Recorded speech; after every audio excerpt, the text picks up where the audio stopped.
Boa noite, Felipe. Natália Brasil, Rádio Roquete Pinto. Parabenizar pela vitória. O Flamengo viveu, né, como sempre vive, momentos turbulentos aí nos últimos jogos, principalmente na última quarta-feira, com um empate lá na Argentina. Eu queria que você falasse um pouquinho qual é a tua visão da vitória de hoje, da importância para a manutenção do grupo, para o futuro do Flamengo, que tem aí na quarta-feira um jogo muito importante novamente pela Libertadores. Primeiramente, quase feliz Dia das Mães, né?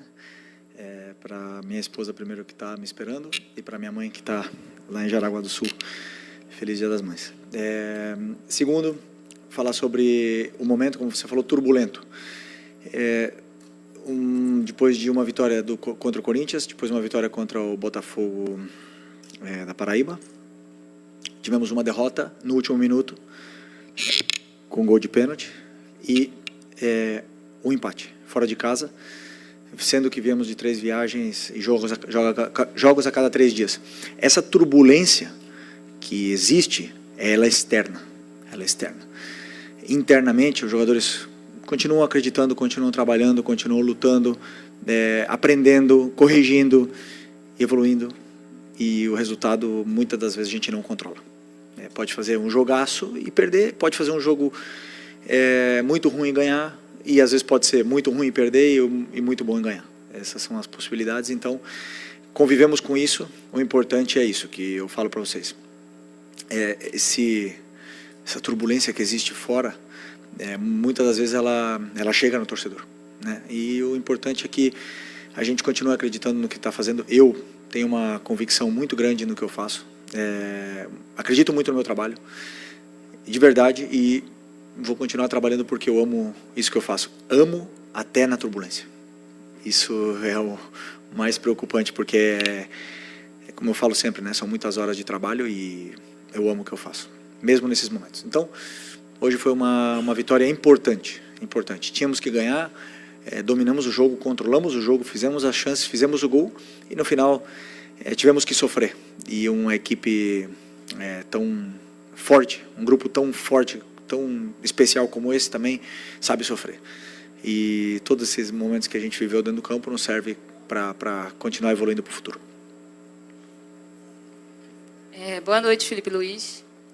Daniela Oliveira, da Vitrine Esportiva. Sobre o jogo de hoje, gostaria que você falasse sobre a arbitragem e principalmente sobre o pênalti anulado.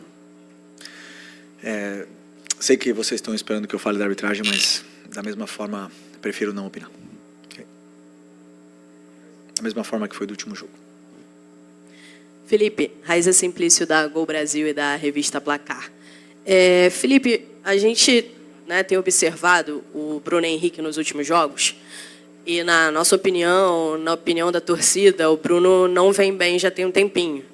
E aí eu queria saber por que você tem insistido no Bruno, se você concorda que ele não vem bem, e por que o Juninho, né, que deveria ser, de repente, o substituto ali do Pedro, não é sempre a primeira opção para entrar ali como centroavante. E hoje, como é que o Bruno foi? Oi? Hoje, como é que o Bruno foi? Na minha opinião, não foi bem. Não vemos o mesmo jogo. O Bruno foi incrível hoje, incrível. Tudo que é um jogador com 34, 35 anos, campeão de tudo mal, campeão da história do clube, chega e se sacrifica pela equipe do jeito que ele fez. Sinto muito. Joga muito. É o companheiro que mais sacrifica, que mais treina, mais trabalha. E, como eu falei para vocês, os jogadores que estão aqui, eles vão passar por maus momentos, eles vão oscilar. Mas se eles estão no Flamengo, eles estão por alguma coisa. E eu acredito neles. Já ficou no banco, ultimamente tem ficado no banco, mas é um jogador que já demonstrou na última final o que ele fez, na final da Supercopa, desculpa, já demonstrou tudo que ele já fez, continua demonstrando, e eu tenho uma gratidão, um carinho gigante por ele. Depois, para jogar, ele tem que render, como ele rendeu hoje. Hoje, para mim, fez um jogo impecável, foi até a exaustão, correu tudo que tinha para correr, fez todos os movimentos, não fez o gol, o resto fez. Então, estou muito contente com recuperar esse jogador que para mim é tão importante. Boa noite, Felipe. Fábio Barcelos, canal Família da Nação. Você comentou que esse momento turbulento é mais da parte externa, né? No entanto, os números mostram, na Libertadores da América, por exemplo, que o Flamengo faz uma campanha muito ruim. O torcedor, a gente não para de receber mensagens com torcedores desesperados. O Flamengo, faltando 2 rodadas para encerrar a fase de grupos, o Flamengo está a 3 pontos do segundo colocado. E numa situação, vamos dizer assim, dramática, precisando ganhar pelo menos por 2 gols de diferença da LDU em casa. Aliás, Felipe, nos últimos 3 anos, num total de 22 jogos, o Flamengo jogou muito mal contra adversários de fora do Rio, de fora do Brasil, né, adversários estrangeiros. Que palavra você pode dar para esse torcedor que o Flamengo vai conseguir reverter esse resultado na Libertadores da América? Não temos que dar nenhuma palavra, temos que demonstrar no campo. Tudo que você falou, você tem razão. Estamos fazendo uma Libertadores ruim, estamos numa situação onde nós mesmos nos colocamos, né? E a lição não existe adversário na Libertadores fraco, não existe, porque se está na Libertadores é por algo, é porque ou foi campeão ou ficou na parte de cima da tabela do seu país. E nós nos colocamos nessa situação e também está nas nossas mãos poder sair dessa situação. Só depende da gente, a mensagem que eu posso passar precisamos do torcedor na quinta-feira, precisamos do apoio deles para poder reverter essa situação, né? Que a gente quer passar da fase de grupos, queremos chegar nas oitavas, queremos chegar o mais longe possível nessa competição, que é a mais especial que existe a nível de clubes na América do Sul. Então, como eu falei, só depende da gente. Felipe, boa noite, lá do Fogo da Flamengo TV. Queria que você comentasse a importância do Michael ter uma partida como a que teve hoje, como protagonista, foi eleito melhor em campo, e uma assistência também espetacular. Pois é. O Michael é um jogador que vinha sendo bastante criticado, mas eu vejo o dia a dia, eu vejo os treinos, eu imagino um jogo, faço todo o plano em cima do que eu sinto, do que com as minhas ideias eu vejo o que é melhor, o que eu acho que a equipe necessita para vencer o jogo. E ninguém é mais importante que a equipe. Então o Michel já ficou no banco, o Cebolinha já ficou no banco, já jogou o Bruno ali, já jogou o Luiz na esquerda. E as decisões que eu tomo são muito em função disso, do que eu vejo no dia a dia. O Michel é um jogador que se esforça muito e eu fico muito feliz também por ele ter feito uma grande partida hoje. Uma grande partida não era fácil para ele, porque a gente sabia que ele ia entrar sendo alvo hoje. Mas se está aqui, repito, se está aqui no Flamengo é por algo. Já passou por muito na vida dele e já superou. Então vai superar isso também e vai voltar a dar alegrias aí para a gente. Felipe, tudo bem? Aqui no meio, boa noite. Gabriel Orfa, canal Paparazzo, Rubro Negro, Revista Placar.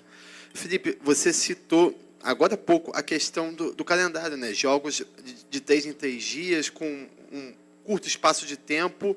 E só como exemplo, nesse jogo contra o Bahia hoje, o Flamengo jogou na quarta-feira, voltou de madrugada. Viajar de madrugada nunca é fácil, os jogadores mal têm noite de sono, já treinaram quinta, sexta e vieram para cá.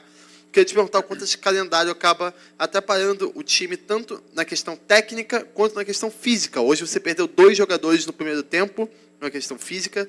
Queria entender um pouco de você como que isso atrapalha, porque você até citou que o Flamengo está fazendo uma Libertadores ruim, mas a gente enxerga uma dificuldade muito grande, não só do Flamengo, mas da maioria dos times brasileiros, tanto na Libertadores quanto na Sul-Americana. O quanto esse calendário pode estar atrapalhando os times brasileiros? Obrigado. Primeiro, boa pergunta. Quando existem jogos a cada 3 dias, nenhum jogador tem uma recuperação completa, né? Porque, por exemplo, hoje nós jogamos às 9, né? Ou 9h30, 9. Jogamos às 9, acaba às 11. Jogadores, no próximo jogo, vai ser acho que 6h30, não é? 9h30 quinta-feira. Bom, 6h30 no Brasileiro. Então, muitas das vezes são menos que 72 horas. Desculpa, eu errei. Às vezes são quarta-feira à noite, 9h30, acaba 11h30, e o próximo jogo é domingo quinta-feira, 9h30, e o próximo jogo é domingo às 4h. Então, um tempo muito curto, o jogador não acaba de fazer uma recuperação completa, né? Mas todo mundo está incluído nesse calendário, todo mundo está passando por isso. Da parte tática, você não tem tempo, não tem condições de ir para o campo com os jogadores, eles não têm condições de fazer treinos aquisitivos, não tem condições de fazer um treino longo, por exemplo, do jeito que a gente faz com uma semana cheia ou com jogos a cada 4 ou 5 dias.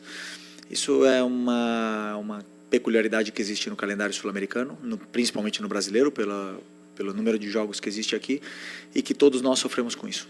Infelizmente, estamos passando por isso.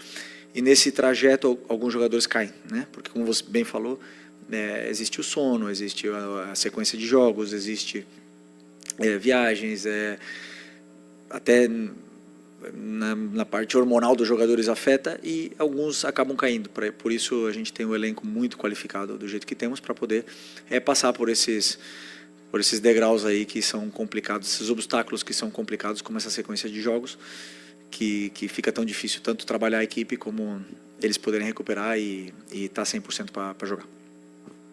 Felipe, boa noite. Mauro Santana, do canal Mauro Santana. E, bem recentemente, o Flamengo conseguiu aqui mesmo no Maracanã uma atuação de gala diante do Corinthians. Mas, até complementando essa sua resposta com relação ao calendário, o Flamengo não conseguiu, na sequência, manter esse nível de atuação, né? E, mesmo com todos esses problemas, fica a apreensão por parte do torcedor, porque o Flamengo precisa do resultado. Independentemente da atuação, o resultado é muito importante. Já na próxima quinta-feira, por exemplo, tem clássico no outro domingo. Você vislumbra, um futuro próximo, você conseguir retomar pelo menos parte das boas atuações que o Flamengo já teve recentemente pelas suas mãos? Sempre que a gente faz um plano de jogo, é para fazer uma boa atuação, mas acima de tudo ganhar. Como você bem falou do resultado, o que me mantém nessa cadeira aqui é o resultado, né? Eu faço tudo para poder ganhar. E a forma que eu tenho para fazer eles chegarem mais perto da vitória é com um modelo de jogo onde a gente normalmente temos que pressionar bem o adversário, roubar a bola e ficar com a bola e atacar o maior número de vezes, com o maior volume possível. E ter bons jogos, mas o adversário também joga, existem adversários que também estudam a gente e conseguem nos causar dificuldades. Isso é uma coisa natural. Depois do Corinthians, com um time alternativo, fizemos um grande jogo contra o Botafogo naquele campo muito complicado. Faltou o gol veio no final com o menino da base. Depois, realmente, não tivemos um bom primeiro tempo, um grande primeiro tempo contra o Cruzeiro. Não foi um bom segundo tempo, mérito do adversário, como eu bem falei. Não tivemos um bom jogo, principalmente aí depois dos 30 do primeiro tempo até o final do jogo na Argentina. E essas coisas a gente não controla, né? Mas claro que o resultado é fundamental para continuar nessa sequência e poder evoluir. Aí tem dias que a gente vai jogar melhor, tem dias que não tão bem, mas essa é a minha responsabilidade, poder tirar o melhor desses jogadores que são muito bons. Felipe aqui, sou direito, Thiago Lima do GE, parabéns pela vitória. Eu queria, Felipe, te perguntar, se você explicasse a ausência do Pedro hoje, se teve a ver também com essa intensidade muito alta que o seu time colocou no início do jogo. E uma segunda pergunta, se pudesse comentar também um pouquinho, o que alguns dos seus jogadores passaram uma situação chata essa semana no desembarque, o Rossi, questão da tentativa de assalto na linha amarela. Como é que vocês receberam essa notícia? Como é que vocês trabalharam com isso internamente esses dias? Bom, sobre o Pedro, foi basicamente, como eu falei para vocês, eu estudo o adversário.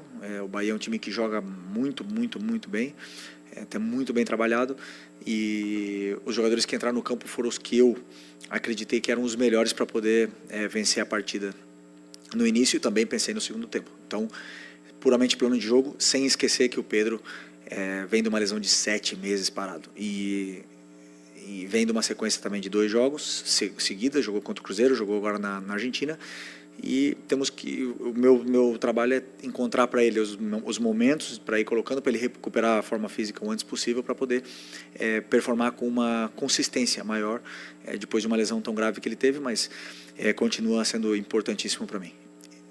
Sobre o assalto, infelizmente é um assunto muito, muito triste, né, que aconteceu essa semana, na qual o Rossi surpreendentemente respondeu muito bem essa situação, até falou que quer ficar mais tempo aqui ainda, né, no clube, que está muito feliz, que está muito contente, a família está contente, né, mas é uma coisa que realmente nos preocupa a todos, essa segurança, né, no Rio de Janeiro e no Brasil em geral. Boa noite, Felipe, aqui, Gilmar Machado, Rádio Opinião Play. Até pouco tempo, né, a maior parte da análise que se fazia do seu trabalho e do Flamengo era de uma equipe capaz de vencer todos os jogos e ainda performar muito bem. E as últimas partidas, infelizmente, isso não tem acontecido, as duas coisas não têm acontecido. Às vezes tem a vitória, mas não tem a performance. Mas, de alguma maneira, né, você, ao longo da sua trajetória, também já deve ter se preparado para, em alguns momentos, encarar situações em que o adversário começa a mapear a maneira como o Flamengo joga. A impressão que a gente tem, que eu tenho, é que o Flamengo continua desenvolvendo o seu futebol, mas os adversários também passaram a perceber a maneira como o Flamengo joga. Em um dado momento, você já percebeu isso também e pensa, dentro dos 90 minutos, em alterar essa situação? Você já pensou em alguma estratégia em relação a isso? Primeiro, me parece interessante porque foram 2 jogos. 2 jogos. Você falou, parece que foram 20, né, que o time perdeu as grandes atuações. E repito, grande primeiro tempo contra o Cruzeiro, grandíssimo primeiro tempo contra o Cruzeiro. O segundo tempo não foi bom, realmente. E depois, eu tenho muito claro, assumo toda a certeza do mundo que não vamos fazer só grandes jogos e só vitórias. Não tem nenhum time do mundo que ganha sempre. Para mim, o melhor time do mundo até o momento era o Barcelona, um dos melhores, e foi eliminado. E qual o problema? Fizeram um grande jogo também e foi eliminado. Futebol é assim. Eu assumo isso, sei que não vamos jogar bem sempre, sei que não vamos vencer sempre. E meu trabalho, minha função é dar soluções para os jogadores para que eles possam se encontrar dentro do campo com uma estrutura e depois a qualidade deles apareça. E, claro, dentro do próprio jogo do Cruzeiro, fiz várias alterações táticas para tentar sair da pressão deles. Tudo dentro do que está sendo treinado. Obviamente que eu não vou fazer nunca uma mudança que eu não treinei. Eu não vou mudar de sistema que eu nunca treinei, não vou botar um jogador que nunca treina naquela posição, botar ele de repente ali para ele poder jogar. Então, tudo que eu faço é pensando em dar soluções para os jogadores. Como você bem falou, os adversários estudam a gente, não tenho dúvida que eles vão fazer isso. Esse é o trabalho deles. O meu trabalho é fazer com que os meus jogadores se encontrem dentro do campo e possam superar essa barreira dos adversários. E aí o futebol é tão bonito. Eu, por exemplo, passei 8 anos defendendo o Atlético de Madrid, praticamente em bloco baixo, e ganhamos praticamente tudo também. Existem várias formas de ganhar, eu acredito numa, tenho uma convicção plena e sigo essa convicção sempre. Felipe, boa noite. Depois do jogo da quarta-feira, eu conversei com o Gerson ali na zona mista e eu perguntei para ele, assim, ele parecia muito assim, diferente, assim, muito meio consternado, até com o resultado pela situação do Flamengo na Libertadores. Eu perguntei para ele como é que foi no vestiário. Ele disse que no vestiário ele tinha pedido a palavra e tinha falado com a equipe, olha, a gente entrou nisso junto e a gente vai sair dessa situação junto. Hoje você falou que os fatores externos você tenta blindar a equipe no máximo para não interferir dentro do vestiário. Porém, de quinta para cá, a gente viu notícia de que o Flamengo não quer renovar com o Arrascaeta agora, de que o Arrascaeta estaria falando já com outro time. A gente viu uma série de notícias, uma série de coisas assim já meio que acontecendo. E hoje aconteceu uma coisa que há muito tempo não acontece. Vazou a escalação. Fazia tempo que a gente não via alguém cravar a escalação. E hoje você mudou bastante o time e a escalação vazou antes. Queria saber de você, assim, como é que você está trabalhando com os jogadores, principalmente nessa semana muito importante, para que todos esses fatores externos não atrapalhem o seu trabalho nessa semana decisiva do Flamengo. Bom, boa pergunta. O Flamengo, ele é isso aqui. Uma loucura diária, na fase ruim e na boa também. Na boa sempre acontece alguma coisa, sempre vem alguma notícia, sempre existe alguma coisa que envolve o Flamengo que magnifica tudo. Aqui é tudo exagerado. Tudo. O jogador joga 2 jogos bem, ele tem que ir para a seleção. O treinador faz 2 jogos bem e já vai para o Barcelona. E depois perde e não vale nada, ninguém nem nada. Isso eu já avisava para os jogadores quando a gente estava com uma sequência de vitórias, ou sei lá, uma sequência invicto, né? Que isso é assim aqui no Flamengo. A gente sabe disso. Essas notícias, elas chegam. Eu não controlo, por exemplo, que os meus jogadores peguem o celular e abram o Twitter e se martirizem ali, né, no Twitter. Eu não posso controlar isso. Se eles fizerem isso, eles estão se flagelando, autoflagelando. Eu não posso controlar isso, mas o meu conselho é que eles fujam disso e que confiem no que eu falo para eles. O porquê, por exemplo, eu conto o porquê nós perdemos para o Cruzeiro. O que aconteceu no jogo, o que aconteceu no jogo da Argentina que a gente teve dificuldades. Então, que eles vejam isso e que sejam muito honestos com a autoavaliação deles. Do mesmo jeito que eu sou. Claro que depois de ganhar um título é lindo abrir a rede social e ler tudo. Perdemos para o Cruzeiro, mas pode ter certeza. Não abre porque ali vai estar só coisa ruim. E isso porque tá muito claro que você sai do campo, você sabe o que você fez. Agora, se você lê a opinião de outro, que às vezes não está no meio, e isso te machuca, então você realmente está errado. E a minha parte é isso, exatamente dizer para eles o que está acontecendo, como a gente jogou, por que perdemos, por que ganhamos, não vamos ganhar sempre, e como voltar para o caminho. Hoje fizemos um grande jogo, né? Porque por mais aqui parece que foi ruim, mas teve tudo no jogo, foi um grande jogo, vários jogadores se reencontraram com uma grande atuação e eu estou muito feliz, vou para casa feliz hoje e para poder trabalhar com mais confiança na quinta-feira com o Maracanã lotado. Boa noite, Felipe Luiz, Pedro Ramos da Sintonia Esportiva. No começo da coletiva você falou que a turbulência por parte da torcida não invade o vestiário, muito menos o clube.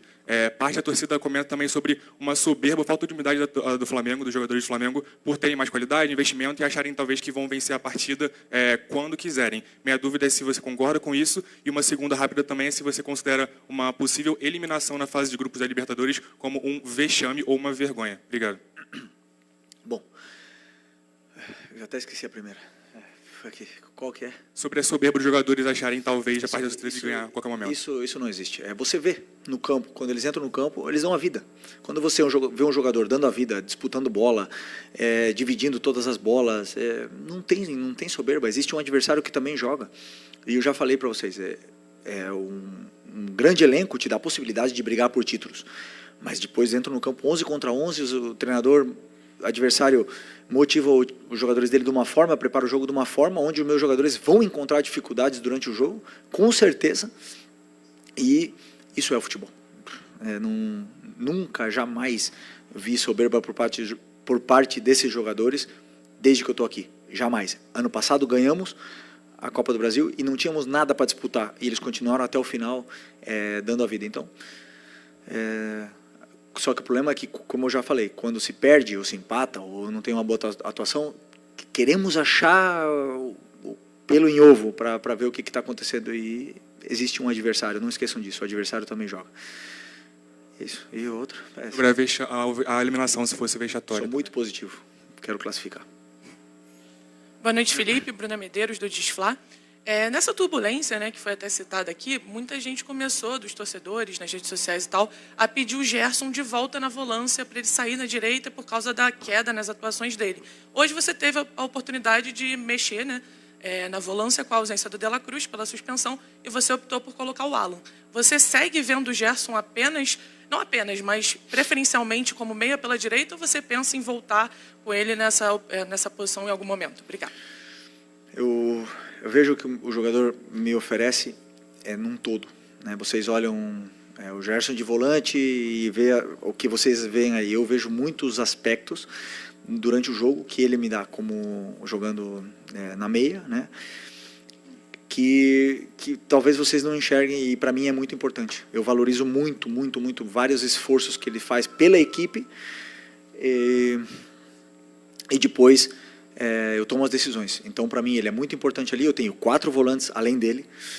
E que eu confio nos 4. Confio no Alan. Está treinando impressionantemente bem. Tem entrado muito bem. Hoje, infelizmente, sentiu uma lesão. Confio muito no Everton Araújo. Sempre que entra, é muito confiável. O Nico e o Eric, vocês já sabem. Então, assim, eu tenho muita qualidade, muito talento nessas posições. E tento sempre buscar os melhores, os que eu acredito que são os melhores para poder vencer o jogo específico, né? Vai ter jogos que o Gerson vai jogar de volante, vai ter jogos que não, de meia, ou vai ter jogos que ele não vai jogar diretamente. Mas enquanto todo mundo critica as atuações dele na meia, eu estou vendo outros aspectos que para mim ele é o melhor. Ele é o melhor. e vocês veem se ele chega na área, se ele faz gol, mas eu estou vendo outras coisas que não tem outros que fazem. Então, para mim, vai muito além de somente o que vocês estão vendo ali nessa maneira rasa. Aqui, Felipe, boa noite. Marcos Martinho, do canal da DKSRN. Eu vou um pouco na linha do Fábio, em relação à pergunta com as críticas da torcida, né? Hoje, conversando com a torcida, uma das críticas que são apontadas é uma possível diferença no comportamento anímico da equipe nos jogos fora de casa para os jogos do Maracanã, que a torcida às vezes aponta que a condição do Flamengo anímica às vezes é muito moldada pelo fator local do Maracanã, pelo ambiente, especialmente após o empate contra o Córdoba, a derrota para o Cruzeiro. Como você avalia o comportamento anímico da equipe em relação a essa distinção de jogos, principalmente? Obrigado. Até o jogo do Cruzeiro, a gente estava mais de 20 jogos sem perder. Não, quanto era? Não, eu não tinha perdido fora de casa ainda, mas era mais de 15 jogos sem perder. 23 jogos sem perder. Vocês não valorizam o Cruzeiro, mas como é que está o Cruzeiro? Como é que está aquele time lá? Está muito bem treinado, muito bem trabalhado. Jogamos num Mineirão lotado, não lota quase nunca, contra o Flamengo lotou. O adversário também se motiva, também joga. E meus jogadores fizeram um grande primeiro tempo, como eu falei. Depois o adversário foi melhor que nós e conseguiram vencer no final. Também tivemos algumas chances para poder fazer o segundo gol. Não fizemos, eles fizeram, acabou. Não vejo nenhuma preocupação. Agora, já te adianto também. Na frente, no Maracanã lotado como era hoje, claro que os jogadores vão jogar melhor. Não tenho dúvida. Por isso que quinta-feira, Maracanã lotado. Valeu? Aqui, Felipe, só para... Isso, para encerrar. Começamos com uma mãe, vamos Desculpa. Aproveitar que já passamos da meia-noite, né? Já é Dia das Mães, então deixar um beijo para minha, né? Eu que sou mãe, sou filha, então. Mas, Felipe, você citou em alguns momentos aí diversos jogos onde o Flamengo foi muito bem no primeiro tempo e acabou tendo essa queda de rendimento na segunda etapa. A gente sabe que o estilo de jogo do Flamengo é um estilo de muita intensidade e tem toda essa questão de calendário e tudo, mas eu queria saber de você como você vem trabalhando para tentar melhorar nesse aspecto, né, que o Flamengo não tem essas quedas de rendimento na segunda etapa. Obrigada. Bom, normalmente está muito condicionado ao resultado, né, porque se você está perdendo, o teu segundo tempo cresce, e você tem que correr atrás do resultado o tempo todo, e se você está ganhando, naturalmente o jogador tende a se proteger um pouco mais, a demorar um pouco para bater o lateral, a dar menos ritmo na circulação da bola, porque você está ganhando. Isso é uma coisa que, claro que eu quero que eles continuem o tempo todo e façam mais gols e tudo mais, mas o jogador tem sempre a tendência a se proteger dependendo do que como é que está o resultado. Se, por exemplo, na Argentina, que diz, né, que teve uma queda de física, se a gente tivesse perdendo o jogo no primeiro tempo, se talvez o outro time tivesse feito o primeiro gol com 6 minutos, a gente teria buscado o empate, teria sido outro jogo, teria corrido atrás do resultado o tempo todo, como foi quando a gente tomou o gol. A gente começou de novo a tomar o domínio, o adversário recuou um pouco e nos deu um pouco mais de território. Então não vejo problema, por exemplo, hoje com um a menos, todos correndo até o final, todos lutando. Então eu vejo isso, que está muito condicionado ao resultado. Tá bom? Obrigada. Boa noite, pessoal. Tchau.